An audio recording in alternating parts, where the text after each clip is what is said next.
some tissues.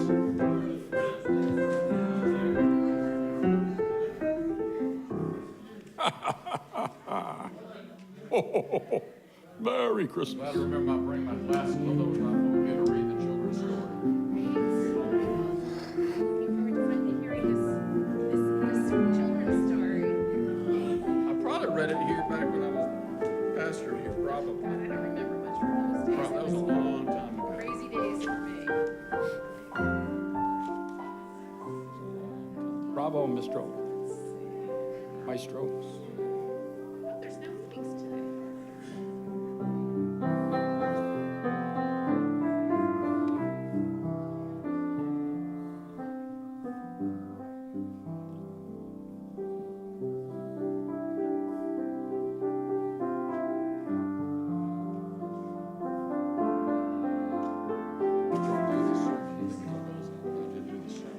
You announced the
wish I'd worn my long underwear.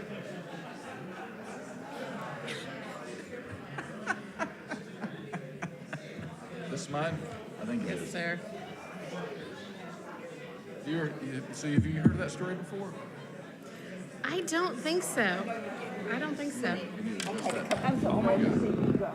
Oh, good to see you too, Pat. So Jane was at 4. I tell everybody, I said, man, I've been watching you all the last 6 months. And that sermon you gave, it was summer, right? It was awesome. I loved it. I was like, I don't know if everybody liked it. that's why I love Pat so much. He's just like me. Anyway, it was, Opens her mouth even yeah. when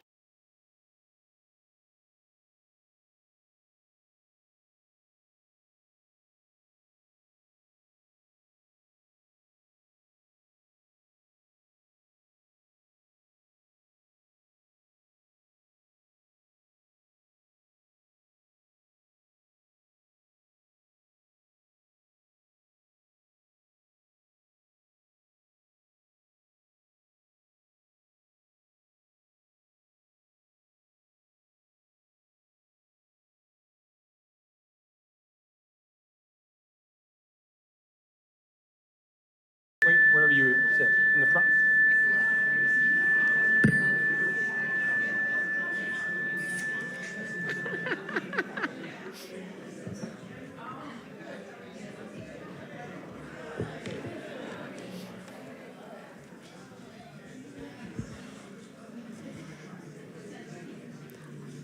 Buongiorno, ¿cómo está? Good morning.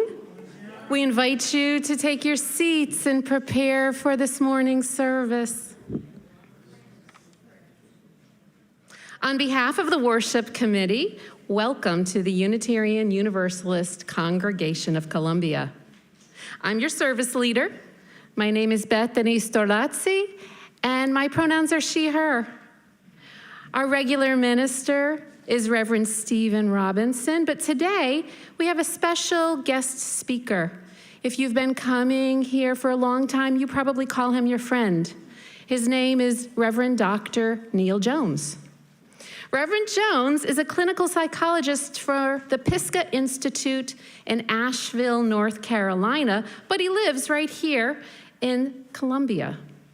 He was born and raised in North Carolina, and he earned his BA in political science from Wake Forest University, where he was a summa cum laude graduate. He earned his Master's of Divinity from the Southeastern Seminary and his doctorate in psychology from Baylor University. He has served as a minister of 5 congregations, including our congregation, for 12 years. Is that right? Holy cow. Today, we welcome back our former minister. We'd like you to stay connected with our community by keeping an eye on the communications. Our regularly occurring events are included in the order of service. There's a little calendar in there, and those are all of our regular events, but there's always special events that are coming up, and in order to get those, you have to have them emailed to you every Thursday. And I'll tell you, if you're not getting those, I'll tell you how to do it later. So let's see. We warmly welcome our families and our children, and we offer childcare during our services for infants and children up to 4 years old. And we also have a designated seating area in our sanctuary. It's back there. If you have children, remember, you can sit back there and grab some toys from the sanctuary and sit and be comfortable. But today, our children will be going to their classes after Story of All Ages. Today's flowers are donated by the flower team. Thank you very much, flower team. All right, if you haven't done it already, please silence all of those electronics. And I want you to sit in your chair, get comfortable, feel the love that you are surrounded with, feel your community, and get ready for our prelude.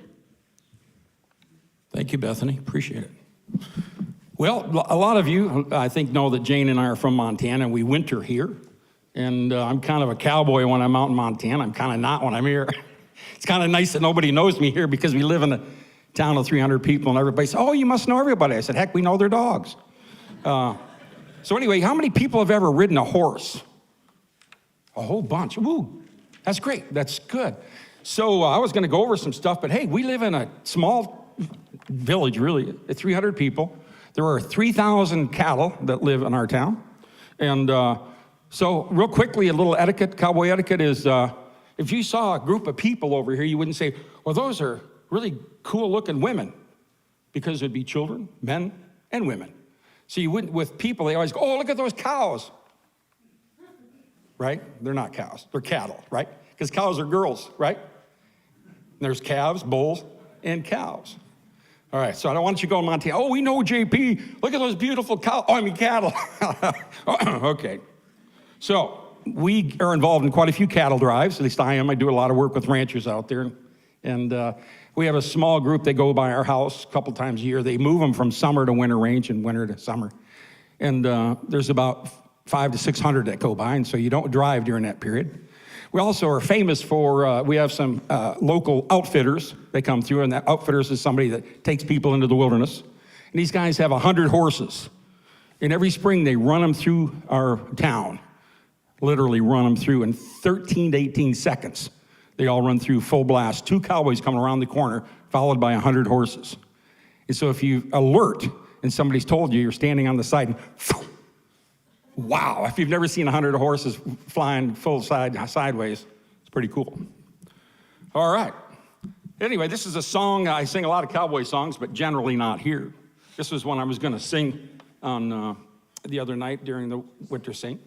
And because I had the Montana Grizzlies were playing, I kind of ran into some trouble. All right. Here you go. Thanks for being here.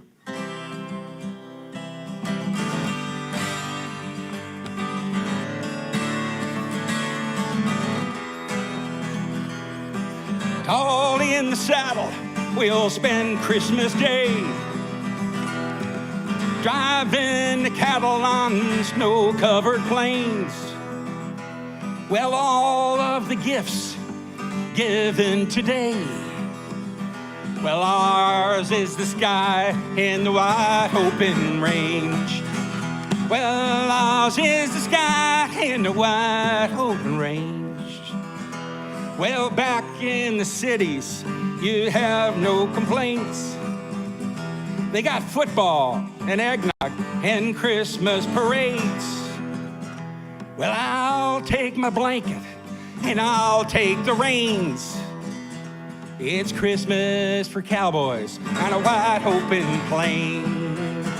Well, it's Christmas for cowboys on a wide open range. Yeah, come on, get around, come on. No, come on. Come on, girls, let's go.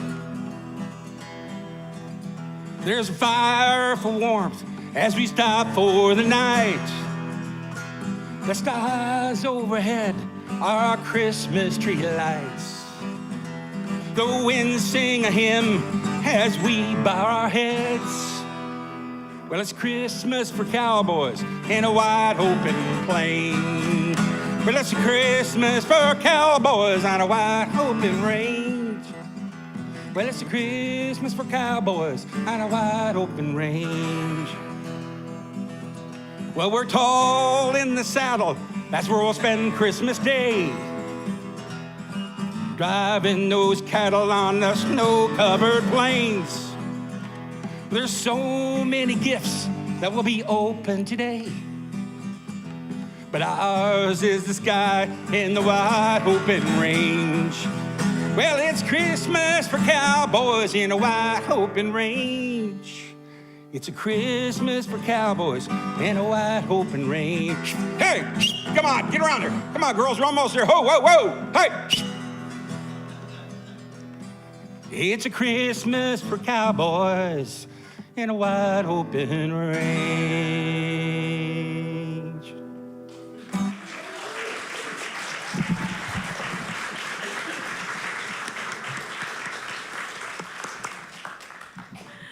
Thank you, JP. That was fabulous.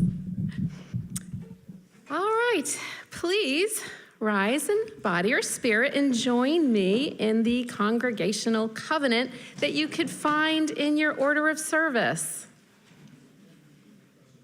Love is the doctrine of this congregation. The quest for truth is its sacrament, and service is its prayer. To dwell together in peace, to seek knowledge and freedom, to serve others in community. Thus do we covenant with one another. Please be seated.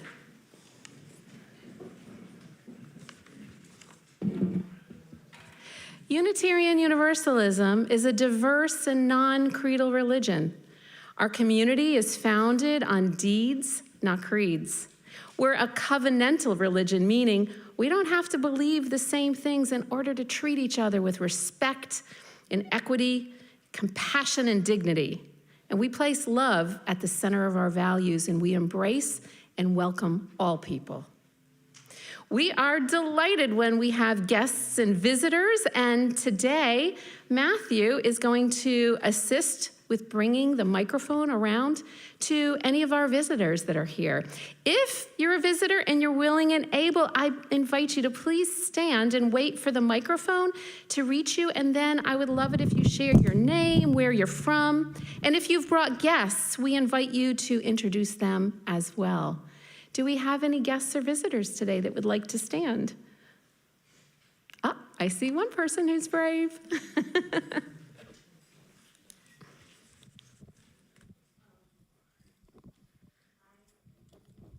Okay, we have another person. Morning, everyone. I'm Brent Cossack. I've been here a time or two in the past, but I'm here with my son, Carter Cossack, and Zoe Cossack. You guys want to say hi? Hi. Hi. And we just appreciate you all having us today. Good morning.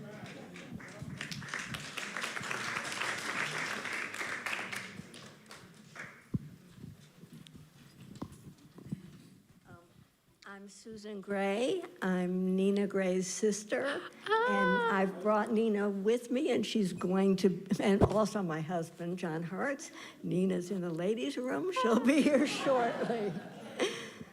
Welcome.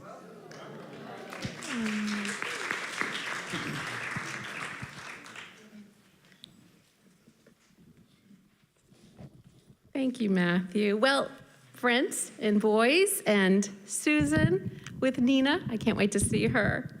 If you would like to learn more about the UUCC, there are visitor cards that are in the back pocket of each chair. Please fill one out and place it in the collection plate so that we can email you about our events. And if you're not getting our emails on Thursdays, use one of those visitor cards and fill one out as well. Our board members and committee chairs welcome your questions and comments. Board members wear green name tags. Thank you all for being here. I want to remind you that we have two hymnals, a gray one and a teal one, and today we will be using both. It is time for our chalice lighter to come forward.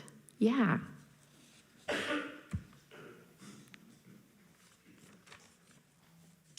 Today's chalice lighter is Benjamin. There's a lighter or there's the candle. Benjamin is an aspiring writer with a background in film, art, and political studies.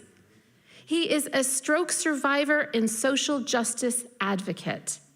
Benjamin holds community and compassion near and dear to his heart. Benjamin will be moving very soon to be closer to his family and to prepare for the next chapter of his life. And he tells me that he will never be far from his heart, and he will visit us via Zoom or in person when he can. And Benjamin, being the mom that I am, I want to tell you how much I have enjoyed getting to know you over this past year. And I already went online and searched. There are 8 congregations, UU congregations in Alabama. And I hope that one is close to where you wind up living. Thank you, Benjamin.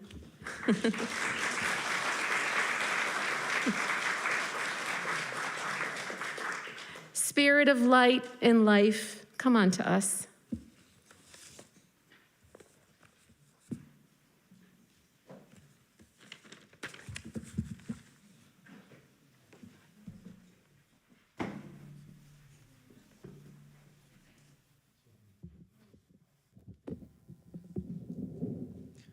This will perhaps be the last gasp of singing Christmas hymns as the season winds down. This particular hymn that we're going to do was written in, the poetry was written in 1849 by Edmund Sears, a Massachusetts Unitarian minister. So, please open your gray hymnals to number 244 and stand and sing after I give you the introduction.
almost stopped playing just so I could hear you sing.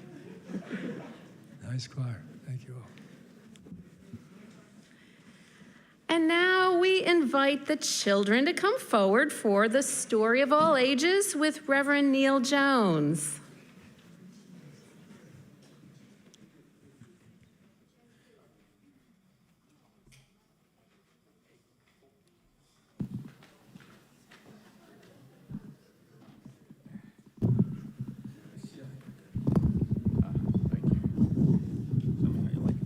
That's about right. Thank you.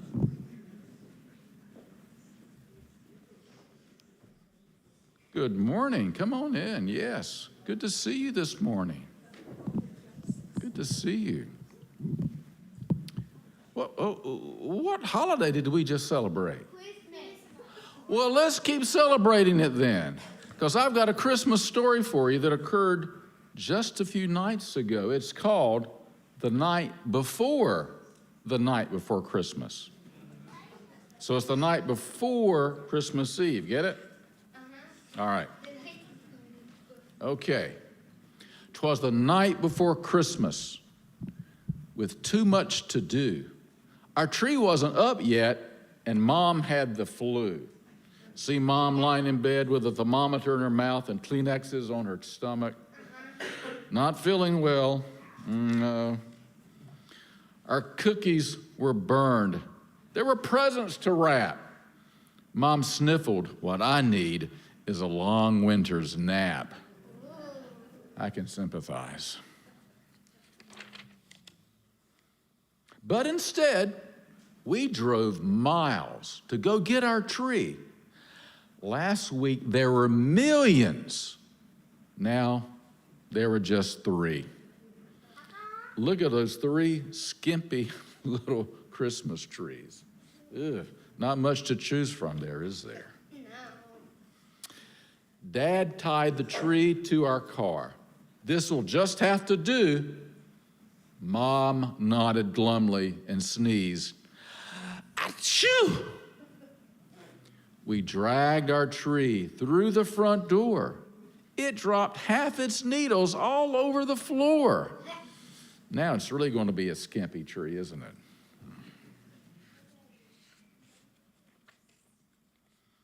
Just then Patrick, this is Patrick here, okay? Just then Patrick pointed to something quite shocking. Oh no, there were holes in everyone's stocking. Look at those pathetic stockings. They're worn out, aren't they?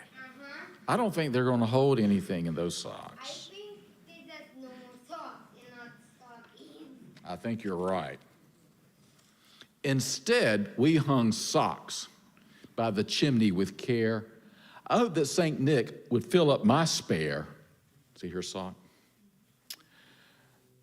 Things will get better, I thought, as I crawled into bed. Maybe visions of sugar plums will dance in my head. Instead, I lay wondering, gazing up at the moon. What on earth is a sugar plum? Is it candy or a prune?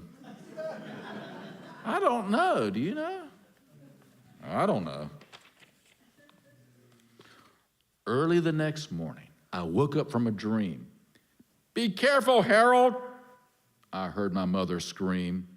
Out on the front lawn, there rose such a clatter. I sprang from my bed to see Dad on a ladder. He was stringing up lights on the rooftop and gutters, outlining the railings and windows and shutters. Boy, that looks dangerous, doesn't it? Mm-hmm. Mm-hmm. If that ladder just tipped over, It could. It could. When he plugged in the cord, not a single light lit. Did we have extra bulbs? Yes, but none of them fit. So, off to the mall our family did drive. When Dad saw the crowd, he gasped, "Sakes alive. Look at everyone doing the last-minute shopping right before Christmas at the mall. Look how crowded it is at the mall." We searched every store. All the lights were sold out. But I found something for Grandpa. Silly Gilly the trout. Now, don't ask me what that is. I have no idea. what's that? I don't know. Maybe someone out here knows. I don't know. Finally, all done with our last-minute shopping, we flew past the food court without even stopping. "But I want to see Santa," Patrick said with a whine. We pushed through the crowd. Wow, what a line. It wrapped around the counters and down the first floor, then wound through kids' clothing and out the front door. Look how long that line is to see Santa. That is long. That is a long line. Long, like infinity long. Infinity, that's a long ways. After waiting for hours, at last our big chance. Santa roared, "Ho, ho, ho!" And then Patrick wet his pants. I guess Santa scared Patrick. "Let's go home," we all cried. Mom, Patrick, and me. Even jolly old Dad sighed and said, "I agree." He wetted his pants. Yes, he did. Baby don't need that. Not just babies do that. And so on the way home, we sang the Jingle Bell song. All the while I was thinking, nothing else could go wrong. When what to our wondering eyes did appear? But a gigantic mess. That much was clear. I think it's the cat. Hold on. The tree was knocked over. The snow globe was shattered. Ornaments were broken. Tinsel was scattered. And you're right. Look off to the edge, you see the suspicious-looking cat.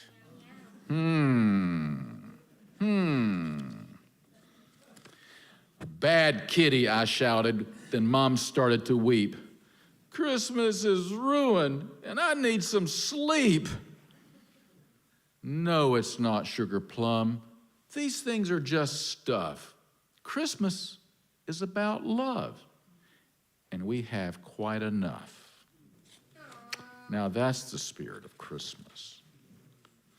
He tucked Mom in bed for some much-needed rest, and then we three busy elves gave it all our best, and you can see they're decorating that skimpy Christmas tree. It was really bad. Yes. And as snow fell gently, turning the earth sparkly white, I knew in my heart that Christmas would turn out just right. Dad read us a book and gave us a kiss. It was my favorite story, and it began like this. And I bet you've heard this story before. 'Twas the night before Christmas, when all through the house, not a creature was stirring, not even a mouse. Right. Well, I hope all of y'all got some wonderful gifts for Christmas, but you know, this story is right. The most wonderful gift of all is the gift of love. And do you know how much your families love you? And do you also know that your church family loves you too? Infinity. To infinity. That's right. That's a lot of love. Well, we're going to love you out to your classes right now. We're going to sing you out to your classes. Please join us in singing the children out. Learn your lessons well, my children. Seek your truth in the wide unknown. Love each other, work together, and search for wisdom and happiness. Thank you, Reverend Neal. That was definitely a story for all ages.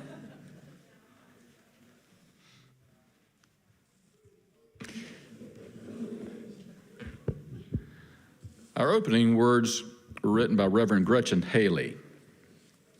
And she writes,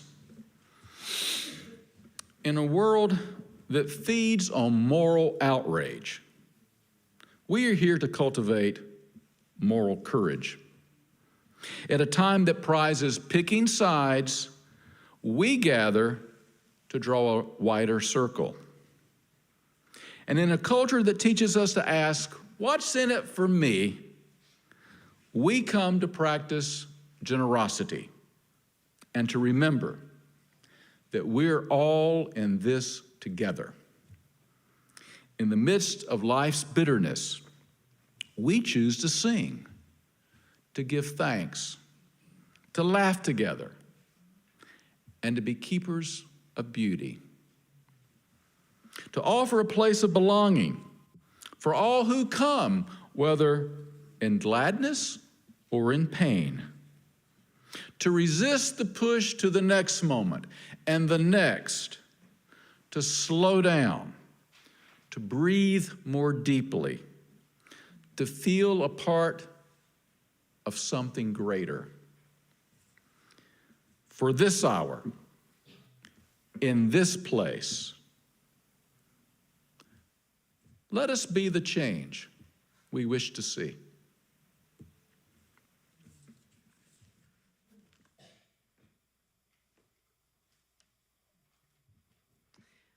We will now move into candles of community. If you have a personal joy, sorrow, or concern that you would like to share at this pulpit, please email or text our administrator by noon on Friday. You can also pick up a candle in the foyer before service so that you can share in person. We'd also like to let everybody know that we have an active caring committee whose members wear yellow name tags, and they are available to those in need. If you have a candle, please come forward at this time.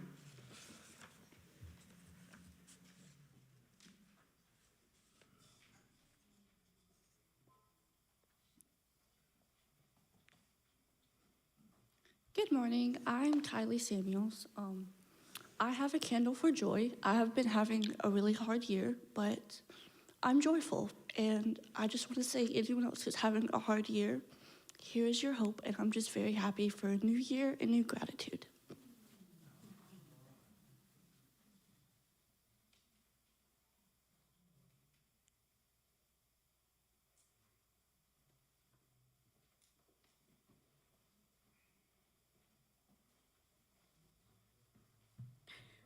I'm awfully short, aren't I?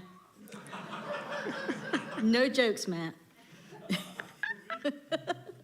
I'm Christina Seal, and I have two quick joys. One, my son's been going through a rough patch lately, but he seems to be doing better and on an upswing, and he'll be coming home in April. His lease is ending in his apartment in Tennessee, and he'll be coming home in April, and hopefully we'll have a job ready, lined up when he comes home. And the second one is over Yule. I joined the Dragonbrut tribe. It's a pagan kindred tribe, and Matt's a part of the tribe, and I'm thrilled to be a part of it. And it's a wonderful people, wonderful family, and I'm just thankful to be a part of it. Anyway, thank you.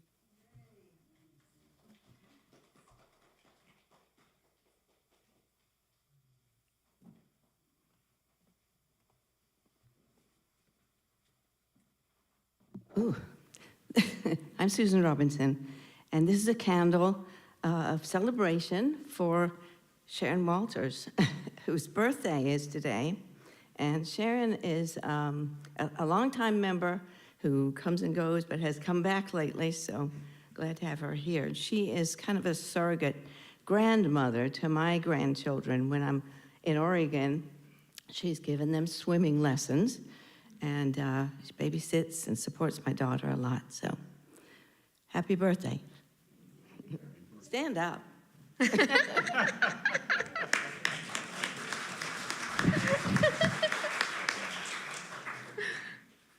I light this candle today for my brother, who would have been 72 years old today, and he died about 6 months ago.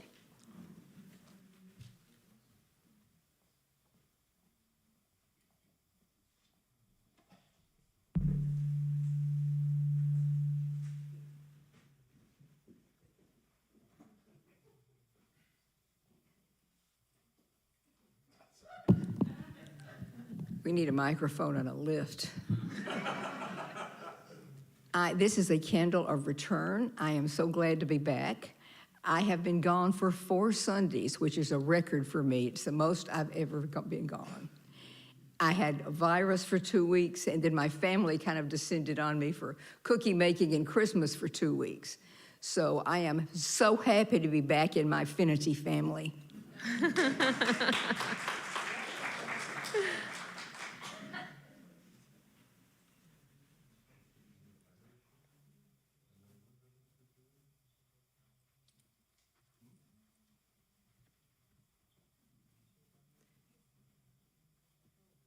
And finally, we'll light one more candle for the unspoken joys and concerns that some of you hold in your heart right now.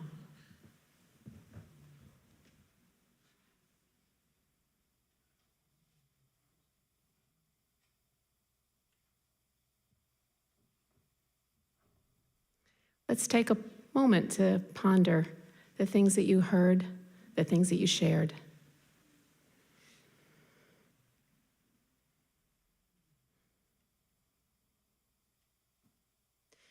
This congregation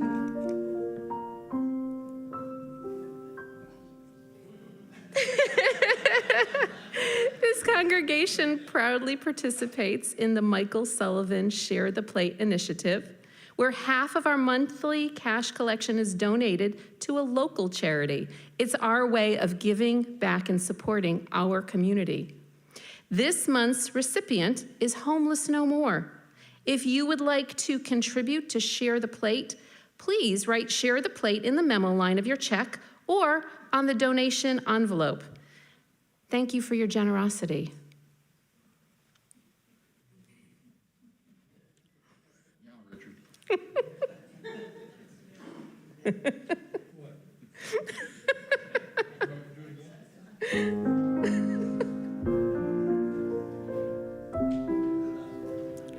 Would the ushers please come forward? That's okay.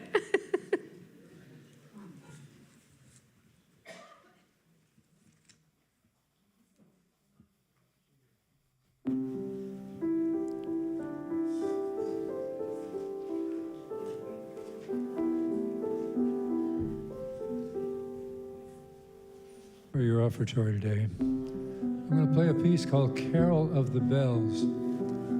It's a Ukrainian Christmas carol. The original melody was a well-wishing song associated with New Year's, and it was sung by girls going door to door for treats. Sounds like a Halloween, doesn't it?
We sincerely,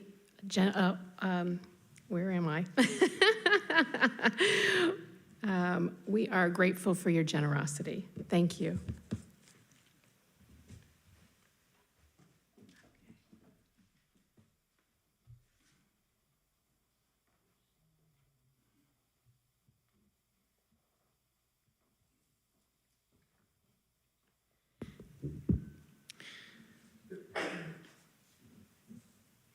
In most stories, when gods become humans, they are powerful and imposing beings. They're typically born to royalty or to other gods. They're pillars of fire or hurl thunderbolts.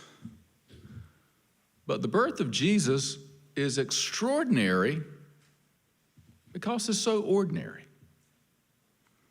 First of all, Mary was an unwed teenager who came from an ordinary family, living in a small town in a foreign occupied area. Nazareth was only an outpost in Roman occupied Judea on the fringe of a world empire. As was the custom at that time and place, Mary was engaged to an older man in an arranged marriage. And Joseph was a local carpenter who in all likelihood had learned his trade from his father. Neither of them was literate or especially gifted, but Joseph had likely been taught by his father how to be a good provider, and Mary had likely been taught by her mother how to provide a good home. It's very likely that neither had traveled more than a few miles beyond where they were born. They came from a simple, ordinary life, and they were prepared to live a simple, ordinary life together. As we'd say back home, they were just folks. And then there's the birth itself. It occurs in a smelly stable full of barnyard animals, in which the baby is laid in an animal's feeding trough. And who were the first ones to receive the news of this birth? According to the Gospel of Luke, just some ordinary shepherds who were tending their sheep, doing the everyday kind of thing that shepherds do. The story doesn't claim that they were particularly virtuous or gifted or wise. They were just folks. Now, the Gospel of Matthew takes the story in a whole different direction. It focuses on a sinister political plot. At the time of Jesus' birth, the Roman Empire's puppet king of Judea was Herod. And Matthew portrays him as an insecure, thin-skinned, petty, petulant, manipulative, cruel narcissist. Now, I know it's hard to imagine a political leader like that. But according to the Bible, that's who Herod was. He was so threatened by the news of the birth of a potential rival that this paranoid ruler ordered the slaughter of every baby boy under the age of 2. So, for their own safety and the safety of their newborn son, Mary and Joseph fled the violence of their homeland and became refugees in Egypt. Now, I used to think of that line from the biblical story about no room at the inn in a benign way, as a kind of neon no vacancy sign blinking from the ancient motels of biblical days. It reminds me of my childhood when my family would drive down to the beach for summer vacation, trying to find a motel with a pool, and of course they were all full. But as I've gotten older and maybe a little wiser about the ways of the world, I hear these words, no room at the inn, a little differently. I can picture the looks of disgust and indifference by the inn owners as these foreigners, these Judeans in Egypt, Mary and Joseph, knock on door after door as the powers that be slam their doors in their desperate faces with a kind of righteousness. I can almost hear them thinking, let the likes of you in while you're probably dirty, diseased, illegal, crazy, violent, whatever. We know the list. No room at the inn was and is a sign that says, you're not welcome here. You're a nobody. You don't matter because you're poor, uneducated, homeless, migrants, young and pregnant. Again, whatever. But let me tell you what I think is the real miracle of the nativity story. This unwed teenage mother, without education or wealth or social status, chooses not to believe that sign. Instead of believing the powers that be that say that she and her son are nobodies, she listens to an angel who proclaims, the child you are going to birth is holy, a child of God. And Mary believes the angel, and she acts on her belief. How do we know that she acts on her belief? Well, look at how this child turned out. How could Jesus live and teach with such courage and compassion if his mother had not had the confidence that there was indeed room for him in this world, that he was indeed a child of God? Or as many of us UUs would say, that he was a person of inherent worth and dignity. Listen to how the Gospel of Luke records the beginning of Jesus' ministry. By the way, this Baptist preacher is going to be teaching you some Bible this morning. And he came to Nazareth, where he had been brought up. And as was his custom, he went to the synagogue on the Sabbath, and he stood up to read. And the scroll of the prophet Isaiah was given to him. And he unrolled the scroll and found the place where it is written, "The Spirit of the Lord is upon me, because he has anointed me to proclaim good news to the poor. He has sent me to proclaim liberty to the captives and recovery of sight to the blind, to set at liberty those who are oppressed, to proclaim the year of the Lord's favor." And he rolled up the scroll and gave it back to the attendant, and he sat down. And the eyes of all the synagogue were fixed upon him. And he said to them, "Today, this scripture has been fulfilled in your hearing." Because he knew he was somebody, Jesus, throughout his ministry, stood up and spoke up for those who were pushed aside, disempowered, rejected, or forgotten. Those who were told by the powers that be that there was no room for them at the inn. He consistently assured these so-called nobodies that they were indeed somebody. Now, the Bible refers to the nobodies in society as the least of these. Do you know where that phrase comes from? Jesus is teaching his disciples, who shall inherit the kingdom of God? They, like us, have been taught that the powerful and influential will be the ones who will be rewarded. But Jesus teaches them differently with a parable. Then the king will say to those on his right, "Come, you who are blessed by my Father. Inherit the kingdom prepared for you from the foundation of the world. For I was hungry, and you gave me food. I was thirsty, and you gave me drink. I was a stranger, and you welcomed me. I was naked, and you clothed me. I was sick, and you visited me. I was in prison, and you came to me.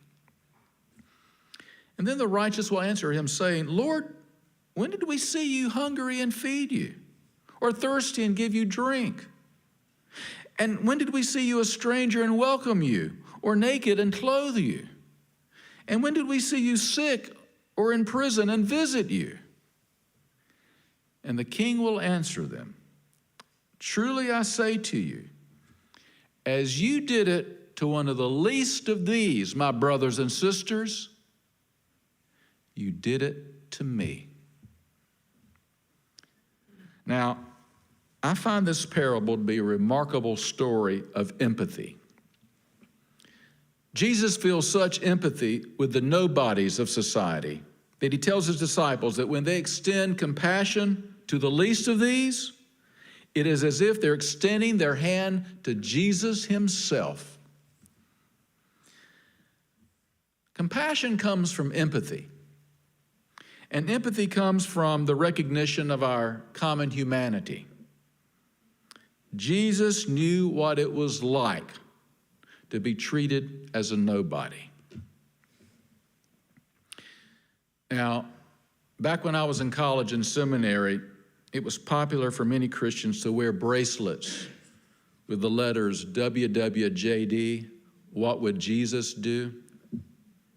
He undoubtedly grew up hearing stories from his parents of how they had once been refugees, having to pack up and leave their home because of violence and go seek shelter in a foreign land. What would Jesus do? Well, I can tell you what he would not do. He would not rip crying children from the arms of their parents and put them in crowded cages like animals.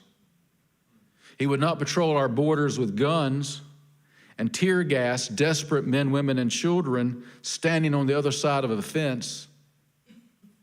He would not arrest humanitarians as if they were criminals for leaving food and water for those risking their lives to cross a desert for a promised land. Jesus very likely grew up hearing stories of the shame heaped upon his mother for being an unwed mother. What would Jesus do? I can tell you what he would not do. He would not form picket lines of hate-filled protesters shouting hate-filled epithets at women making a difficult life decision affecting their future and the future of their families. Jesus would take them by the hand and walk with them through a difficult time. And Jesus would have at least as much compassion for a child after he or she is born as when they are unborn. Jesus saw with his own eyes the struggles of his family trying to make ends meet. In fact, the scriptures say that as an adult, Jesus himself had nowhere to lay his head. What would Jesus do? I can tell you what he would not do. He would not propose, as our president has, the rounding up of homeless people and warehousing them in federal homeless camps because, quote, they look bad for the neighborhood. Jesus would see homelessness for what it is, a symptom of neglect, a lack of affordable housing, a lack of a minimum wage that is a livable wage, a lack of affordable, accessible health care, a lack of care for our veterans when they return home, to name just a few of the roots of the problem. But the primary root of the problem is this. Unlike Jesus, we don't see the homeless as human beings. We see them as trash on the sidewalk and as eyesores to the neighborhood.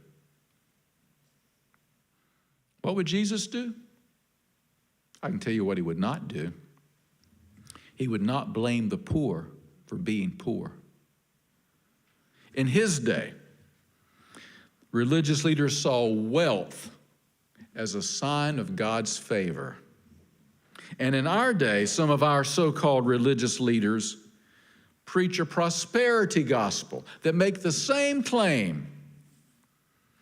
Jesus condemned this blaming of the victim then, and I feel sure he would do so today. What we need is a war on poverty. What we have instead is a war on the poor, denying the least of these the resources to earn a decent living and live a decent life, while closing our eyes to the larger political and economic system, which is rigged to shift more and more of our national wealth to the top 1%.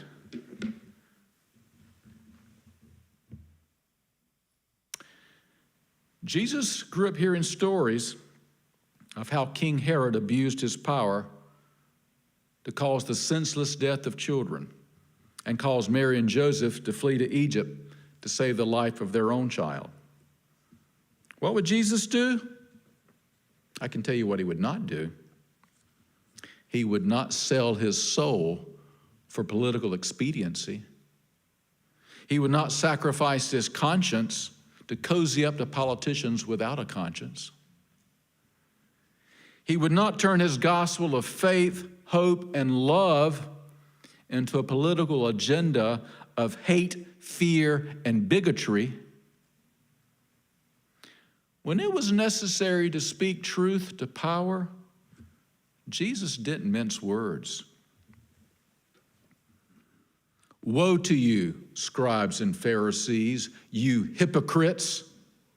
For you tithe mint and dill and cumin, but have neglected the weightier matters of the law, justice and mercy and faithfulness. These you ought to have done without neglecting the others. Woe to you, scribes and Pharisees, you hypocrites!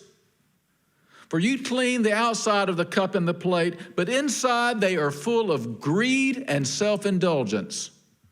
You blind Pharisee! First clean the inside of the cup and the plate, that the outside may also be clean. Woe to you, scribes and Pharisees, you hypocrites! For you are like whitewashed tombs, which outwardly appear beautiful, but within are full of dead people's bones and all uncleanness. So you also outwardly appear righteous to others, but within you are full of hypocrisy and lawlessness. Now, I could be wrong, but I suspect that if Jesus were around today, he would not be invited to be the featured speaker at the National Prayer Breakfast.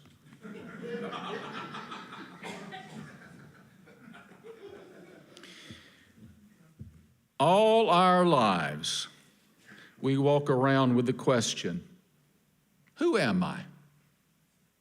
And we especially look for answers when we're children.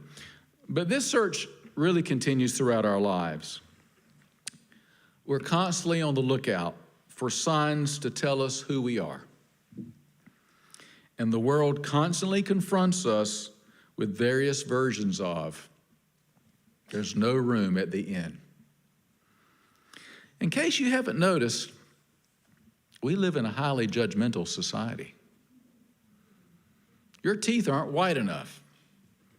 Your skin is not white enough. Your hair is too white, too thin, too long, too short. Your body is too flabby, too wrinkled. Your grades are too low. You're too slow, too inefficient, too unproductive. You don't exercise enough. You don't stretch during yoga. And you're not mindful enough during meditation.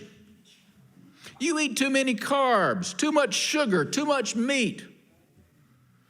You don't have enough likes on Facebook or enough friends. You don't make enough money or have enough stuff. Your clothes are not in style. You don't drive the right kind of car. You don't live in the right kind of house or in the right neighborhood.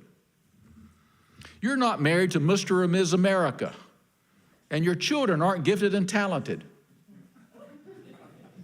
You're not making a difference. You make too many mistakes. You're a mistake. You're broken. You're flawed. Your life doesn't matter. You're a nobody. There are so many versions of the sign, no room at the inn. And I know it's tempting to believe them because we hear them all our lives. And they're often spoken by the powers that be. But don't you believe them.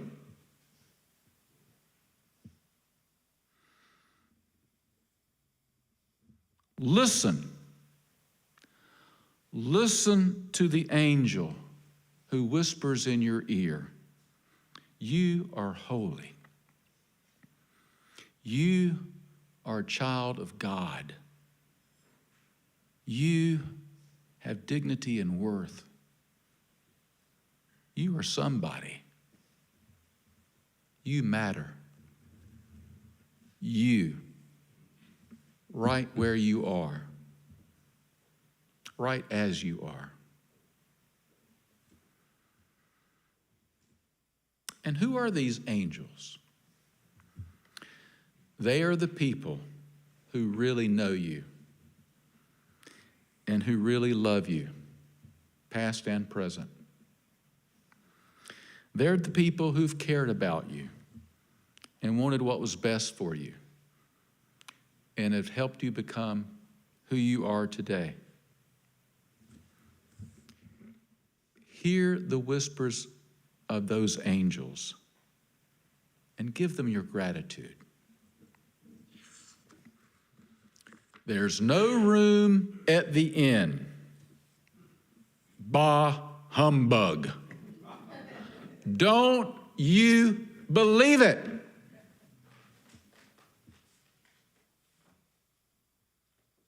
Amen.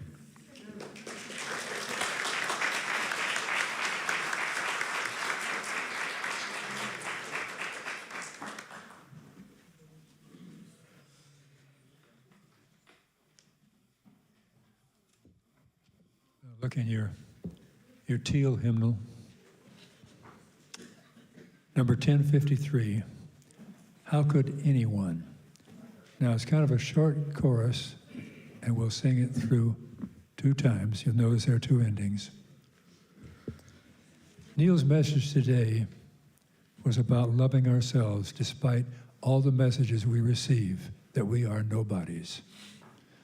So please stand while we sing.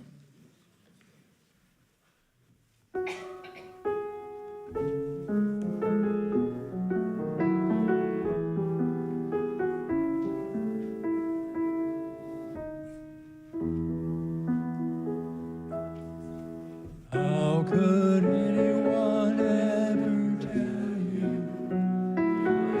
they never before? How could anyone ever feel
closing words are by Abraham Maslow. At any given moment, we have two options: to step forward in growth or to step back into safety. The choice is yours.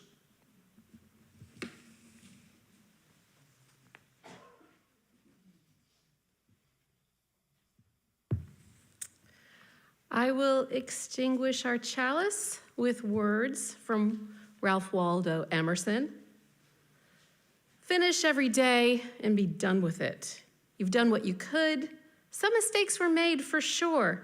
Forget them as soon as you can, because tomorrow is a new day. Begin it well and serenely, with spirit so high to be burdened with your old nonsense. This day and this next year is too dear, with its hopes and invitations, to waste a moment on the yesterdays.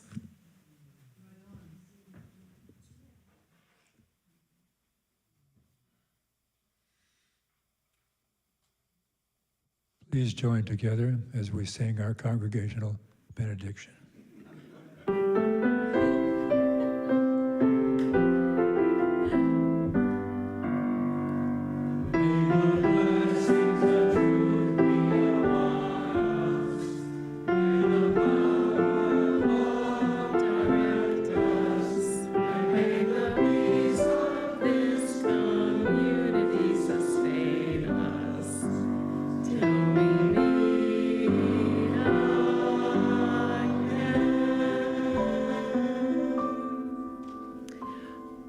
We have no announcements, so you may move right into the postlude, Richard. All right, what I'm going to play for a postlude is something as you are leaving, by the way. So you may, as you like. If you want to listen to some of this, that's fine. But I'm going to play the Hallelujah Chorus, which is, of course, about as Christmassy as you can get. And then after that, I'm going to play Auld Lang Syne, which starts us out in the new year. So if you want to sing, stand around, sit around, talk to each other, sing along, you're welcome to do that. Well, for anybody who is new here, remember that there is coffee and snacks and community to be found in the social hall. So stay here or stay a while. Turned out nicely.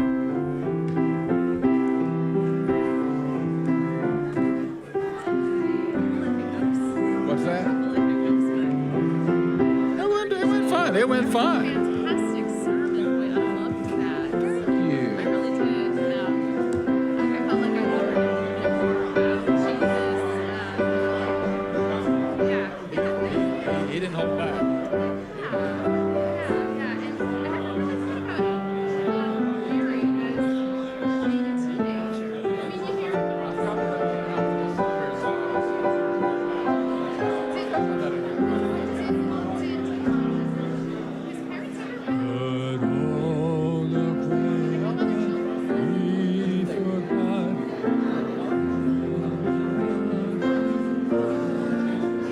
Thank you.